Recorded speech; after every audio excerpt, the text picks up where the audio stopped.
Dr. T. Hey, everybody. So, in researching this project, I decided that I was going to research and report about a cultural group that not exactly fit the norm of a standard cultural group you'd expect. So, I'm giving a presentation on the Mafia as a cultural group.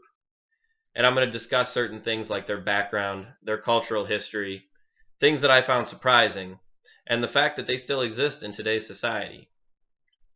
So, to give you guys a little bit of background information, the Mafia began in the United States in the early 1900s, but we've shown that it existed in other countries such as England, Ireland, Germany, and especially Italy, where most Mafia members originate. It existed in these countries for years before it came to the United States.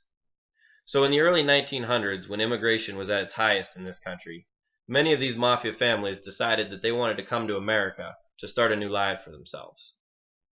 At this time, these people had no money, little education, and no skills to fall back on, so they continued their Mafia traditions in this country, just like they did back in their own countries. Now, it's interesting to point out that the Mafia, when it originated in this country, acted just like any other cultural group. They had their own traditions, their own values, their own way of life. They even had a justice system that they followed. But this didn't last for long. In the Roaring Twenties and even into the Great Depression during the 1930s, the Mafia took a radical change. They began committing major crimes against each other and local law enforcement, and they also broke away from their standard traditions and cultural values. At this time, many Mafia families formed a hierarchy with one boss and many members, and they broke apart and began Mafia families who were all part of the Mafia but hated each other and decided to fight. This lasted for a while, but eventually all Mafia families had one thing in common: a hatred towards the US government and law enforcement officials. Also, during the 1930s, after the stock market crashed, the Great Depression caused many people to lose everything they had and only had one place to turn: the Mafia. Many people either joined the Mafia or came to the Mafia for a loan or protection from other people. It's at this time the Mafia grew in strength and recruited most of its members. Another thing during the 1930s that made the Mafia grow in strength was Prohibition, when this country made it illegal for alcohol to be either sold or consumed.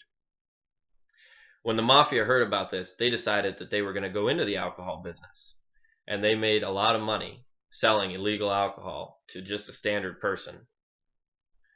Now, this lasted for some time, and the Mafia continued to grow in strength throughout the 40s, the 50s, the 60s, and they even exist in today's society. However, during the 1980s, a major crackdown came from the United States government, who decided that the Mafia was going to be put in check. During this time, many Mafia members were arrested, many entire families were disintegrated, but the United States government was never able to fully get rid of the Mafia, because there was always somebody below to take charge of the leaders after the leaders were taken down and arrested. Even though the Mafia was put in check in the 1980s, as I said, it still exists in today's society and still operates, and you can still see many of their cultural values.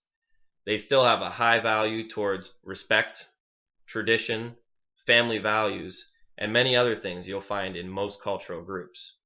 They watch out for one another, and they certainly will keep each other out of jail.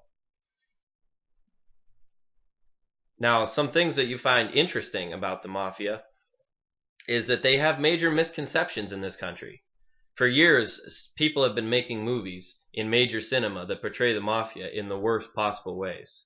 Movies like Scarface, Casino, all the Godfather movies, they may be good movies, but they don't truly portray the Mafia the way that it is intended. Although there are some aspects of this movie that are true, for the most part, the Mafia doesn't just go around killing everyone.